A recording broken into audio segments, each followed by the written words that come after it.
Vi capita mai di ripetere sempre gli stessi errori?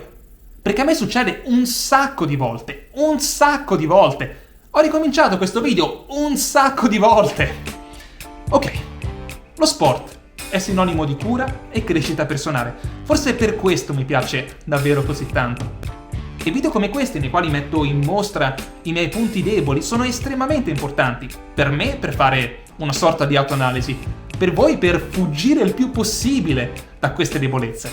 Non fare i miei stessi errori e magari imparare qualcosa. Io non sono un allenatore, quindi non è il mio scopo quello di farvi migliorare fisicamente. Non sono nemmeno uno psicoterapeuta e dunque non risolverò i vostri problemi personali, ma sono un atleta. Quindi possiamo parlare da pari a pari. Mettere su quelli che sono i nostri punti in comune, i nostri punti di contatto, condividere le nostre esperienze e magari migliorare insieme. Dunque, automiglioramento. Recentemente ho letto un sacco di libri sull'automiglioramento e anche sulla psicologia dello sport, ne vedete qualcuno qua sotto in sovrimpressione. Avevo una sola regola: niente guru, abbasso i guru. Quei tizi che con un sacco di soldi ti promettono di risolvere i tuoi problemi con poche sessioni e uno schiocco di dita. Spoiler alert, non è così. I problemi richiedono un sacco di tempo e fatica. Migliorarsi richiede un sacco di tempo e fatica e non esiste una soluzione unica.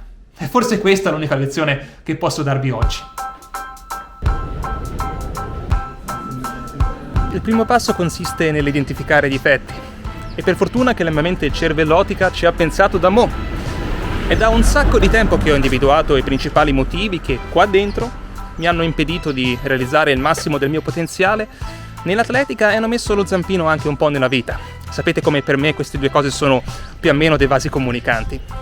E adesso entriamo più nel dettaglio di come sia possibile autosabotarsi con esempi dalla mia vita atletica. Ma cercherò anche di fornirvi delle prospettive di soluzione, perché noi non siamo i nostri difetti. Noi siamo chi vogliamo essere. È qua dentro, nel nostro mindset, nel nostro atteggiamento che abbiamo veramente potere, non nei fattori esterni. Ed è qua che dobbiamo lavorare. Dunque, cominciamo. Il mio difetto più caratterizzante è senza dubbio il perfezionismo. Avere degli standard e aspettative altissime, che sprecano anche un sacco di energie. Poi, considerato che tutto in questo mondo è soggettivo, in quanto, diciamocelo, l'oggettività non esiste, voler realizzare al 1000 qualcosa che è una cazzata, un dettaglio inutile che magari interessa soltanto a te è sicuramente molto stupido, ma l'ho fatto un sacco di volte. Ormai molti anni fa ero stato selezionato per partecipare al Brix Meeting, questa gara riservata agli allievi che riuniva tutti i più forti atleti del centro-nord Italia e anche al di fuori. Ed io che gareggiavo soltanto in Toscana, a quell'epoca molto raramente mi avventuravo al di fuori della mia regione, ero super eccitato e sicuramente pieno di aspettative. Dovevo fare questo 800 metri, a quell'epoca il mio obiettivo era scendere sotto i 2 minuti, spoiler, alla fine ce l'ho fatta, ma non in quell'occasione. La gara fu piuttosto brutta da parte mia, perché mi ero convinto che per poter realizzare questo obiettivo dovevo per forza fare questi allunghi prima della gara al ritmo necessario, anzi un pochino più forte per avere la sicurezza di riuscire a centrare l'obiettivo. Quindi immaginatevi me che facevo questi allunghi a ripetizione fortissimo, veramente stancandomi e bruciandomi ben prima di gareggiare. È successo, ma non è l'unica cosa che mi è successa, in effetti.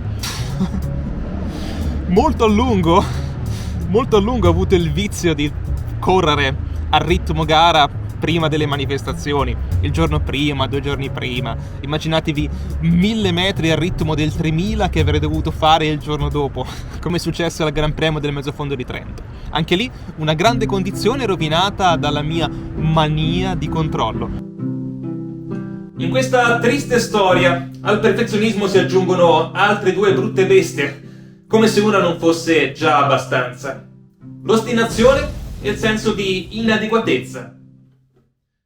Cos'è la pazzia? Se non ripetere sempre le stesse cose sperando che stavolta il risultato sia diverso. Orbene, questo io l'ho fatto spesso, spessissimo. Tantissime volte sono andato avanti senza avere più il coraggio di tornare indietro per via delle energie e l'investimento fatto, quando ormai si capiva che le cose non sarebbero andate bene, con delle abitudini o anche con delle azioni. Come tutte quelle inutili cure che avrebbero dovuto risolvere il problema al tallone prima dell'operazione. Certo. Questo si chiama sunken cost bias, si ha paura di accettare di avere sbagliato, di aver perso tempo e risorse. E poi un grande classico, il senso di inadeguatezza, il pensare che gli altri abbiano aspettative altissime nei tuoi confronti, quando in realtà l'unico ad averle sei tu, nei tuoi. E quello che veramente conta sarebbe ritrovare la passione nel fare genuinamente quello che ti piace. Tutto questo può rendere ogni prova, ogni test, ogni gara importante estremamente snervante. Oltre alla fatica di base c'è pure quella mentale. E quando tutto è fatica, pian piano, ti spegni. Inizi a perdere interesse e motivazione. Non hai più il controllo su te stesso. Fatalismo e rassegnazione sono gli ultimi due difetti della lista. Inizi a dire ormai è così, ormai è andata così. Sono fatto così, non posso migliorare. Ovviamente questa cosa è falsa. Certo che possiamo cambiare. La motivazione è una forza piuttosto rischiosa, perché la perdiamo facilmente, un po' come il tracking di questa telecamera. Sono molto più efficaci le abitudini, che una volta formate sono dure a morire. Ecco, devo avere il coraggio di riconoscere i miei comportamenti negativi e sostituirli chirurgicamente con delle abitudini positive, partendo dal basso, livello 0, e salendo poco a poco, non avendo fretta ad arrivare a destinazione. Conoscere me stesso per costruire una versione migliore di me stesso. Questa è la mia speranza per me e il mio augurio per voi. Ciao atleti, io sono il mezzofondiere. Ci vediamo al prossimo video o alla prossima gara.